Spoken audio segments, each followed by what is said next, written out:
Welcome everyone. How are you?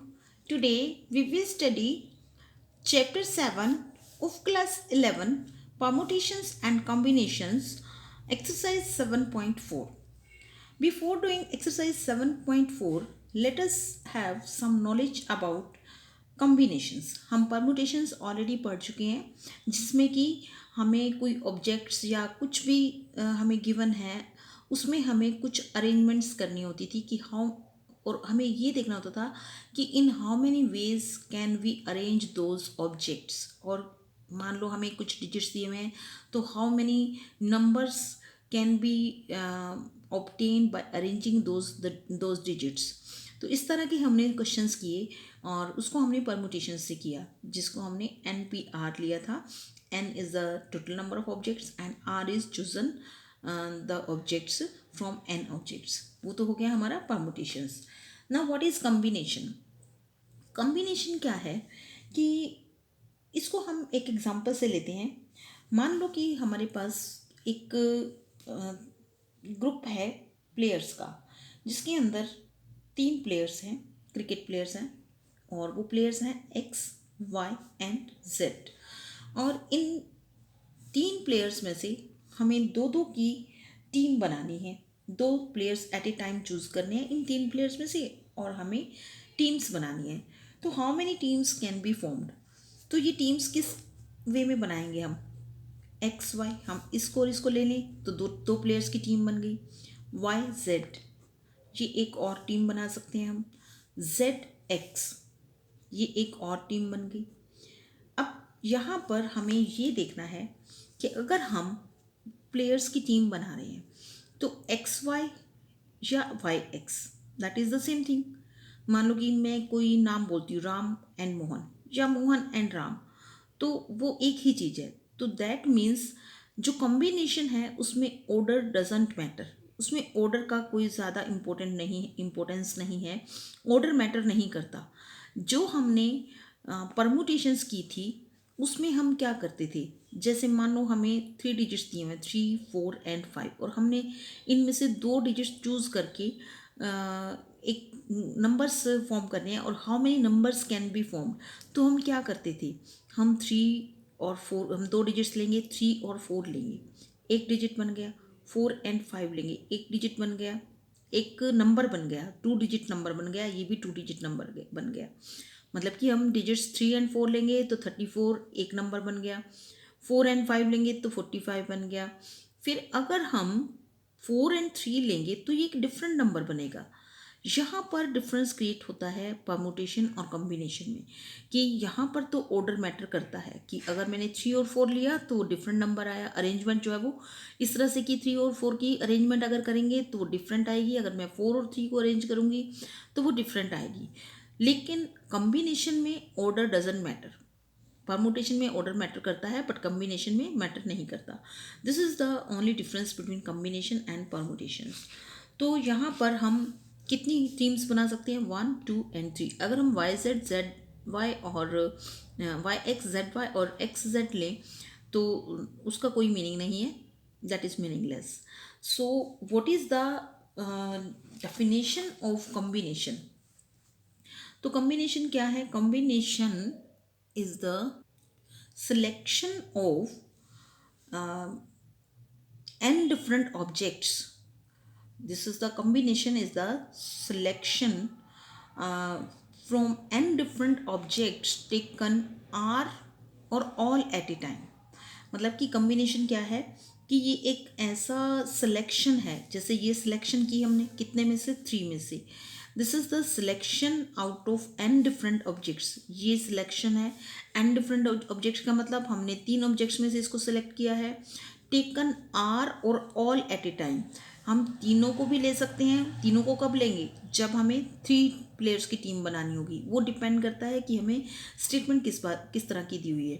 Taken are और all at a time कि हम उसमें से आर भी ले सकते हैं. आर का मतलब जैसे हमने यहाँ पर आर कितना लिया 2. टेकन 2 एट ए टाइम लिया हमने कितने में से 3 में से.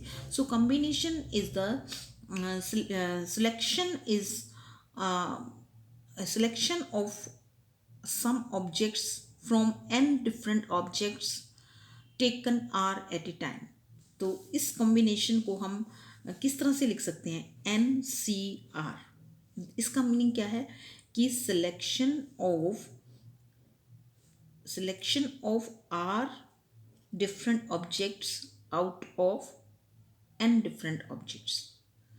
मतलब कि हमारे पास टोटल n डिफरेंट ऑब्जेक्ट्स हैं, उसमें से हमने r को चूज़ किया और उसकी एक टीम बनाई। तो यहाँ पर r हमारा, अगर हम इस एग्जांपल को देखें तो r क्या है 2, बट r हमारा वेरी कर सकता है, डिफरेंट हो सकता है। जैसे XYZ है तो मैक्सिमम यहाँ कितना हो सकता था r, n के इक्वल, दैट मीन्स 3 हो सकता था।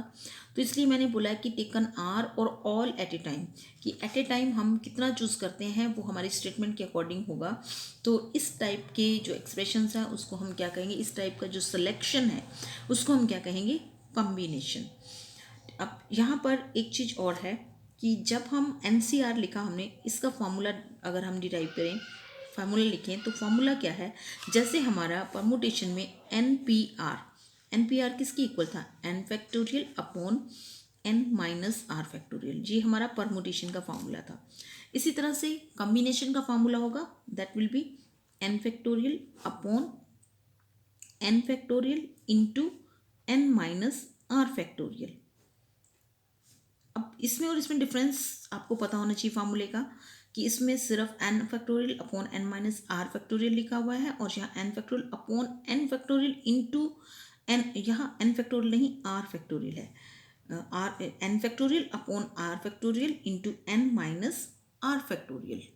So what is the formula for combination of the selection of r different objects or things or persons from n different from n given objects is, that is n factorial upon r factorial into n minus r factorial। ये हमारा combination का formula है। And permutation का formula क्या है, NPR, n factorial upon n minus r factorial. What is the difference between permutation का formula और combination के फॉर्मूले में क्या डिफरेंस है, कि यहाँ पर n factorial upon r factorial into n minus r factorial है, और यहाँ पर NPR n factorial upon n minus r factorial है। तो यहाँ पर अब ये तो फार्मूला हमें पता चल गया। इसके साथ साथ कुछ और फार्मूलाज भी हैं। अब अगर हम, और इसमें यहाँ पर एक कंडीशन भी है। कंडीशन क्या है कि ये फार्मूला लिखने के बाद हम ये लिखेंगे where 0 less than r less than equal to r less than equal to n। इसका मतलब क्या है कि जब हम कॉम्बिनेशन का फार्मूला लगाएंगे तो जो r की वैल्यू होगी दैट शुड बी ग्रेटर और इक्वल टू 0। वो 0 से बड़ी या 0 के इक्वल होगी, 0 से छोटी नहीं होगी। r की वैल्यू नेगेटिव नहीं होगी, कहने का मतलब ये है। क्योंकि जैसे हमने r कितना था, ये हमारा 2, हमने इसमें से कितने प्लेयर्स चूज़ करने थे, 2 प्लेयर्स। तो हम, ऐसा भी हो सकता था कि हमें इसमें से कोई भी प्लेयर चूज़ ना करें तो टीम बनानी हो, लेकिन हमने 2 प्लेयर्स चूज़ करने थे, हम 3 प्लेयर्स भी चूज़ कर सकते थे। बट ऐसा तो नहीं कि हम इसमें से नेगेटिव प्लेयर, माइनस में प्लेयर चूज़ करें, वो नहीं हो सकता, राइट। तो इसलिए r की वैल्यू जो है वो 0 less than equal to r, that means r की वैल्यू 0 से बड़ी या इक्वल होनी चाहिए, उससे छोटी नहीं होनी चाहिए, और r less than equal to n, और n से छोटी होनी चाहिए और इसके इक्वल। मतलब कि r जो है वो n से छोटा होना चाहिए या इसके इक्वल होना चाहिए। इस पूरी स्टेटमेंट का क्या मतलब है, r should be less than और इक्वल टू n, n से छोटा छोटा होना चाहिए या उसके इक्वल होना चाहिए, और 0 से बड़ा होना चाहिए या उसके इक्वल होना चाहिए। इस स्टेटमेंट का मीनिंग ये है कि जब भी हम ये फार्मूला लगाएंगे तो ये कंडीशन होनी चाहिए हमारी r की, तभी हम कॉम्बिनेशन का फार्मूला लगा सकते हैं और कैलकुलेट कर सकते हैं। उसके बाद कुछ और फार्मूलाज हैं, जैसे हमने n परमुटेशंस में भी पढ़े थे। तो NCN, what is NCN equal to, मतलब कि जब n जो है when r is equal to n, r is equal to n, जब r जो है वो n के इक्वल हो जाएगा तो फिर क्या फार्मूला बनेगा, NCN बन जाएगा, and NCN is equal to 1। फिर उसके बाद when r is equal to 0, अगर यहाँ पर r को 0 पुट कर दें तो ये क्या बन जाएगा, NC0 and NC0 is also equal to 1। अब हमारे पास कॉम्बिनेशन का एक फार्मूला ये हो गया, एक ये हो गया, एक ये हो गया, 3 फार्मूलाज हो गए। एक फार्मूला तो ये हो गया जब हमें n भी गिवन है, r भी गिवन है। जब हमें r जो है वो n के इक्वल है तो उसको सीधा ही हमने 1 के इक्वल रख देना, ये लगाने की ज़रूरत नहीं है। अगर आप इसमें 1 पुट भी करोगे तो भी आपके पास अगर इसमें आप n को r के इक्वल पुट करोगे तो भी आपका 1 ही आएगा। आप कैलकुलेट करके देख सकते हो इसको। अदरवाइज आप डायरेक्टली लिख सकते हो कि N C N is equal to 1। उसके बाद फिर आता है कि जब r जो है, ये this is the third formula, when r is equal to 0, जब एन सी आर में r को 0 पुट कर दें तो एन सी 0 बन जाएगा and N C 0 is always equal to 1। एक और फार्मूला है N C N minus R is equal to N C are.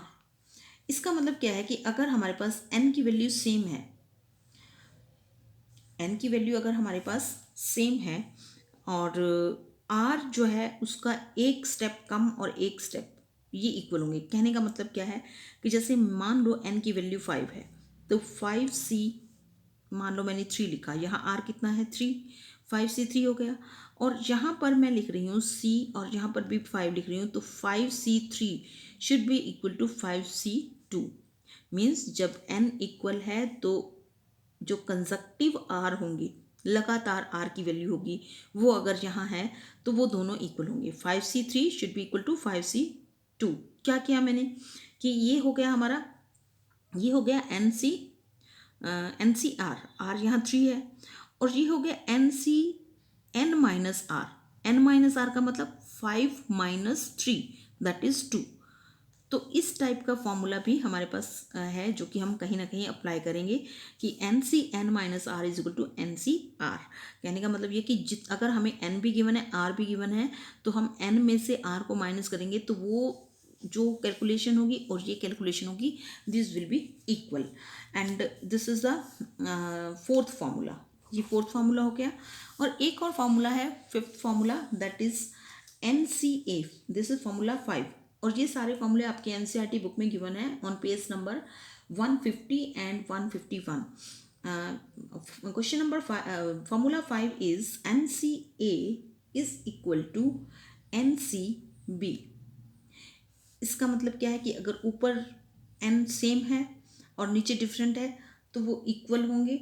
और इससे एक फॉर्मूला ये डिराइव किया हुआ है कि अब ये यहाँ पर एक चीज़ और भी है, N C A is equal to N C B का मतलब क्या है कि यहाँ से हमें ये पता चलेगा कि अगर a इक्वल टू बी है, यहाँ पर n अगर इक्वल है तो a जो है वो b के इक्वल होगा, पहली बात। दूसरी बात, एक और फार्मूला यहाँ से हमें ये मिलता है n is equal to a plus B. अगर हमें इस टाइप का फार्मूला गिवन है तो हम यहाँ पर n की वैल्यू अगर हमने फाइंड आउट करनी है, मान लो कि हमें n यहाँ n गिवन है, बीच में इक्वल का साइन है और यहाँ पर a की कुछ वैल्यू है b की कुछ वैल्यू है, तो हमें n फाइंड आउट करना है। तो हम n कैसे फाइंड आउट करेंगे, इन दोनों को ऐड करके हमें n मिल जाएगा। So n is equal to a plus B. N C A is equal to N C B means a is equal to b। अब ये हमारे पास फिफ्थ फार्मूला हो गया। So we have to remember all this formulas when doing exercise 7.2. Now let us start exercise 7.4, sorry. So exercise 7.4, question number 1.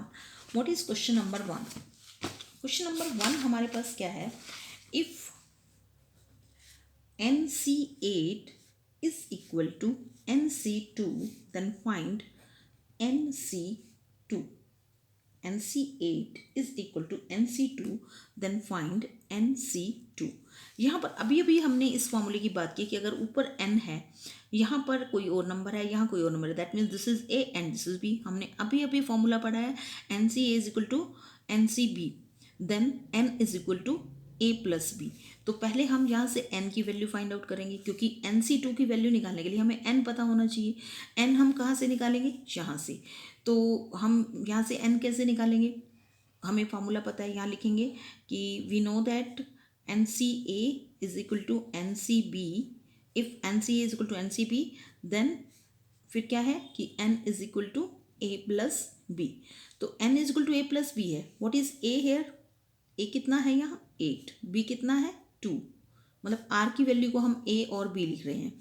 So n is equal to 8 plus 2 that is 10। ये हमारे पास n की value आ गई। Now we have to find out the value of NC2। So NC2 क्या होगा, NC2 means n क्या है 10, 10C2, ये वैल्यू हमने निकालनी है। अब यहाँ पर फॉर्मूला लगाएंगे NCR का, यहाँ पर NC2 दैट मीन्स 10C2 निकालना है। What is n here, n कितना है 10। What is r here, r is 2। तो फॉर्मूला क्या लगाएंगे, NCR का फॉर्मूला लगाएंगे that is n factorial upon r factorial into n minus r factorial, ये फॉर्मूला हम लगा देंगे। और इसमें हम क्या करेंगे, जहाँ n है वहाँ 10 पुट कर देंगे और जहाँ पर हमारे पास r है वहाँ 2 पुट कर देंगे। सो 10CR हमें मिल जाएगा 10C2। 10C2 is equal to, क्योंकि NC2 निकालना है, n हमने 10 निकाल लिया तो दैट मीन्स हमें 10C2 निकालना है। तो 10C2 is equal to n factorial, n factorial that means 10 factorial upon r factorial, r factorial कितना है 2 factorial into n minus r, 10 minus 2 factorial. अब इसको सिंप्लीफाई करना है, 10 फैक्टोरियल अपॉन 2 फैक्टोरियल और multiply 10 minus 2 factorial that means 8 factorial. अब इसको simplify कैसे करेंगे, 10C2 की वैल्यू निकालने के लिए यहाँ 8 फैक्टोरियल है तो 10 फैक्टोरियल को 8 तक ले जाते हैं, 10 multiply 9 multiply 8 factorial upon 2 factorial into 8 factorial.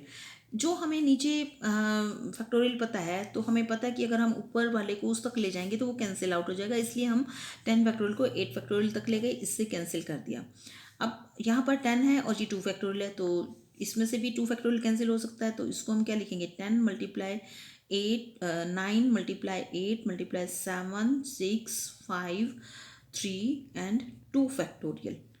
और ये तो हमारा कैंसिल ही हो गया। और मल्टीप्लाई हमारे पास 9 भी है यहाँ, क्योंकि ये 9 कहाँ से आया था, जब हमने इस फैक्टोरियल को तोड़ा था।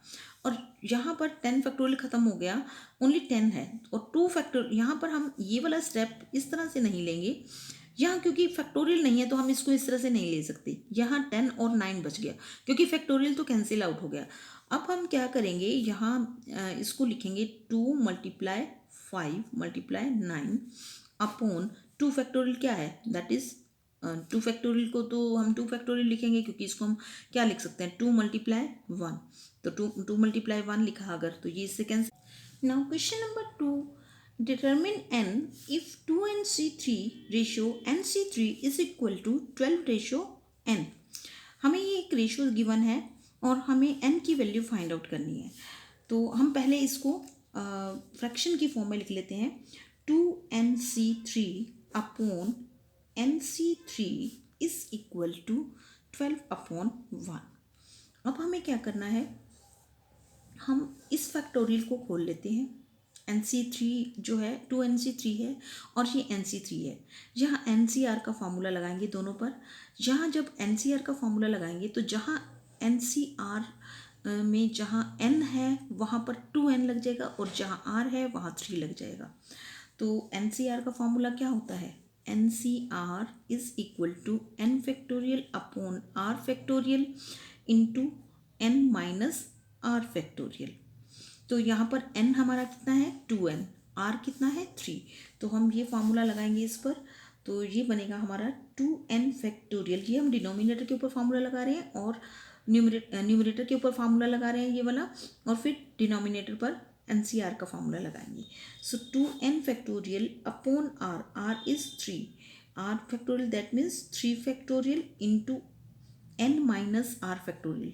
n क्या है 2n माइनस r क्या है 3, n माइनस आर फैक्टोरियल। ये तो हमने न्यूमरेटर का फार्मूला लगाया।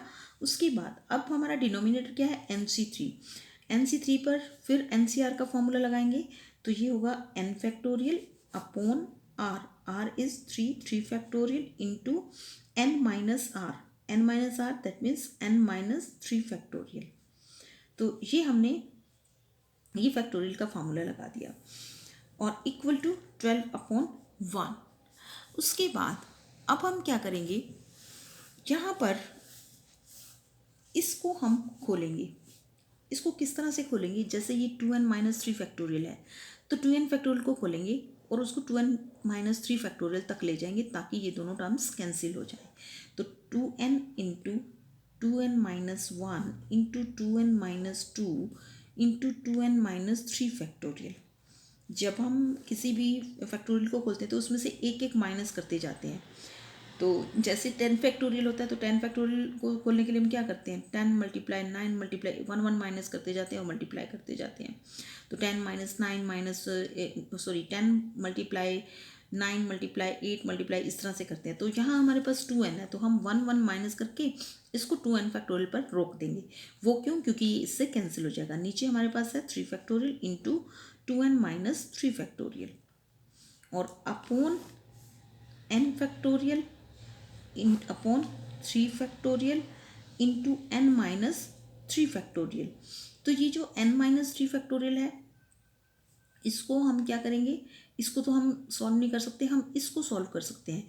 तो इसको भी हम यही करेंगे, n into N minus 1 into N minus 2 into N minus 3 factorial तक हम इसको ले जाएंगे, क्योंकि ये नीचे हमारे पास क्या है, एन ऊपर हमारे पास n फैक्टोरियल है और नीचे हमारे पास है n माइनस 3 फैक्टोरियल। तो ये हमने ऊपर वाले फैक्टोरियल को सॉल्व करना है। नीचे हमारा एज इट इज रहेगा n माइनस 3 फैक्टोरियल, ये तो एज इट इज रहेगा। और जो n फैक्टोरियल है उसको हम सॉल्व करेंगे n into N minus 1 into N minus 2 into N minus 3 factorial, क्योंकि नीचे हमारे पास n माइनस 3 फैक्टोरियल पड़ा है। ये वाली टर्म्स नहीं है, क्योंकि हमें नीचे वाली टर्म्स एज इट इज रखनी है, 3 factorial into N minus 3 factorial, और जो n फैक्टोरियल है उसको हम n माइनस 3 फैक्टोरियल तक ले जाएंगे ताकि ये दोनों कैंसिल हो जाए। अब 2n माइनस और equal to 12 upon 1, 2n minus 3 factorial से ये कैंसिल हो गया। और इधर यहाँ ये टर्म्स नहीं है, यहाँ सिर्फ है 3 factorial into N minus 3 factorial. तो इस टर्म से n माइनस 3 फैक्टोरियल कैंसिल हो गई। और उसके बाद अब हम क्या करेंगे, बाकी टर्म्स को हम एज इट इज़ लिखते हैं और क्रॉस मल्टीप्लाई कर लेंगे। ये हमारे पास बचा 2n into 2n minus 1 into 2n minus 2 upon 3 factorial. ये हमारे पास 3 फैक्टोरियल बचा। उसके बाद अब हम क्या करेंगे, यहाँ पर हमारे पास क्या है, क्या बचा, इसको हम प्रोडक्ट की फॉर्म में लिख लेते हैं। इसको ऊपर ले जाएंगे 3 फैक्टोरियल को, और साथ में ये हमारा कैंसिल हो गया था। 3 फैक्टोरियल को हम ऊपर ले गए और जो ये वाली टर्म है इसको हम नीचे ही रखेंगे। कहाँ, n into N minus 1 into N minus 2 equal to 12 upon 1। अब हम ये देख रहे हैं कि 2n माइनस 2 है, अगर हम इसमें से 2 कॉमन ले लें तो यहाँ n माइनस 1 हो जाएगा और n माइनस 1 इससे कैंसिल हो जाएगा, और 3 फैक्टोरियल ऑलरेडी ये कैंसिल हो रहा है, और यहाँ n भी n से कैंसिल हो रहा है। तो यहाँ से 2 कॉमन ले लेते हैं हम, 2 ऑलरेडी है, 2 यहाँ से कॉमन लिया, 2 मल्टीप्लाई 2 हो गया, और ये 2n minus 1 as it is रहा, और जब इसमें से 2 कॉमन लिया तो ये n माइनस 1 बच गया। अपॉन हमारे पास क्या है, n माइनस 1 इंटू, अपॉन हमारे पास क्या है, n minus 1 into N minus 2 equal to 12 upon 1। उसके बाद अब हम क्या करेंगे, इसको देखते हैं क्या हमारा आता है, 2 टू ज़ा 4, ये आ गया 4 इंटू, अब ये n माइनस 1 से कैंसिल हो गया। ऊपर हमारे पास आ जाएगा 2 टू ज़ा 4, 4 टू ज़ा 8n माइनस 4, ये 4 से 1 मल्टीप्लाई होगा तो 4 होगा, और 4 से 2n मल्टीप्लाई होगा तो 8n upon n minus 2 equal to 12 upon 1। अब हमें क्रॉस मल्टीप्लाई करके n की वैल्यू निकालनी है।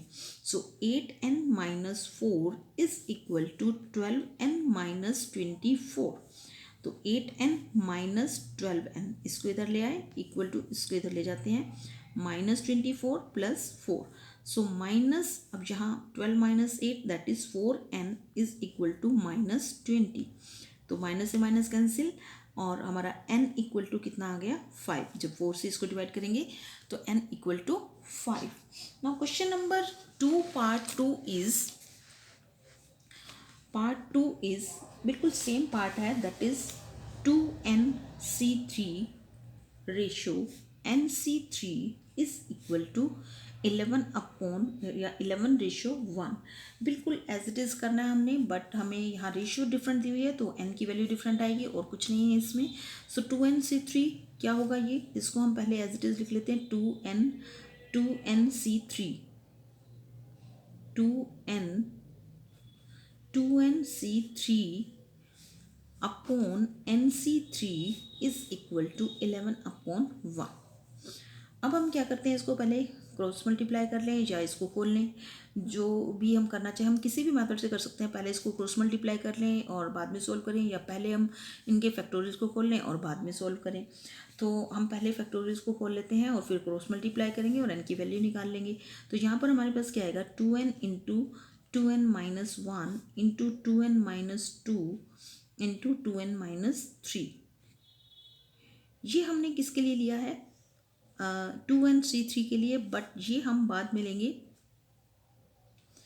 क्योंकि अभी हमें पहले इनके ऊपर अप्लाई करना है फॉर्मूला। कौन सा फॉर्मूला, एनसीआर का फॉर्मूला क्या है, दैट इज 2n। अब यहाँ पर n की जगह 2n है तो 2n factorial upon r factorial, r कितना है 3 factorial into 2n minus n minus r, that means 2n minus 3 factorial. ये तो हो गया हमारा ये वाली टर्म। उसके बाद फिर NC3 को सॉल्व करेंगे तो आएगा n factorial upon 3 factorial into n minus 3 factorial और इक्वल टू 11/1। अब हम क्या करें, इनको क्रॉस मल्टीप्लाई कर देते हैं, लेकिन क्रॉस मल्टीप्लाई करने पर हमें क्या मिलेगा वो बाद में देखेंगे। पहले क्रॉस मल्टीप्लाई करते हैं, 2n, ये तो एज इट इज़ आ जाएगा क्योंकि हमने इसको 1 से मल्टीप्लाई करना है। 2n factorial upon 3 factorial into 2n minus 3 factorial, और इसको जब हम इस 11 से मल्टीप्लाई करेंगे तो हमारे पास आएगा 11 into n factorial upon 3 factorial into n minus 3 factorial. अब हम इनके फैक्टोरियल्स को सॉल्व कर लेते हैं। ये हमारे पास, इसको हम 2n माइनस 3 फैक्टोरियल तक ले जाएंगे। 2n minus 1 into 2n minus 2n into 2n minus 1, 2n minus 2, 2n minus 3 factorial upon 3 factorial into 2n minus 3 factorial equal to 11 into n factorial को हम n माइनस 3 फैक्टोरियल तक ले जाते हैं, n into n minus 1 factorial, n minus 1 into n minus 2 into n minus 3 factorial upon 3 factorial into n minus 3 factorial. अब यहाँ पर इनको फैक्टोरियल में यहाँ तक ले जाने का क्या बेनिफिट हुआ कि 2n माइनस 3 फैक्टोरियल से 2n minus 3 factorial cancel out हो गया, बिल्कुल जैसे हमने फर्स्ट पार्ट में किया था। और उसके बाद इधर भी n माइनस 3 फैक्टोरियल से n माइनस 3 फैक्टोरियल कैंसिल हो गया, और अगर इधर भी सेम टर्म है इधर भी तो वो कैंसिल हो जाती है। n जो है वो n से कैंसिल आउट हो जाएगा, यहाँ n है, और यहाँ से फिर से हम अगर 2 कॉमन लेंगे तो फिर n माइनस 1 इधर बच जाएगा तो वो भी इससे कैंसिल हो जाएगा। इस 2 को बाहर ले लेते हैं, ये 2 ऑलरेडी है और एक 2 हम बाहर ले लेते हैं, तो 2 multiply 2 into 2n minus 1 into n minus 1, ये n माइनस 1 यहाँ आ जाएगा क्योंकि यहाँ से 2 हमने कॉमन ले लिया, upon 3 factorial equal to 11 into n minus 1 into n minus 2 into बस, और अपॉन 3 फैक्टोरियल। 3 फैक्टोरियल से 3 फैक्टोरियल कैंसिल आउट हो गया और n माइनस 1 से n माइनस 1 कैंसिल आउट हो गया। हमारे पास बचा 4 into 2n minus 1 equal to 11 into n minus 2। इसको सॉल्व करते हैं, 8n minus 4 equal to 11n minus 22। तो ये हमारे पास आया 8n minus 11n equal to minus 22 plus 4। तो 11 minus 8 that is 3n equal to 22 minus का है और प्लस का 4 है, तो ये हमारे पास आ गया माइनस 18, और इधर भी हमारे पास माइनस का 3n आया। दिस कैन बी कैंसल्ड और n इक्वल टू कितना आ जाएगा हमारे पास 18/3 दैट इज 6। सो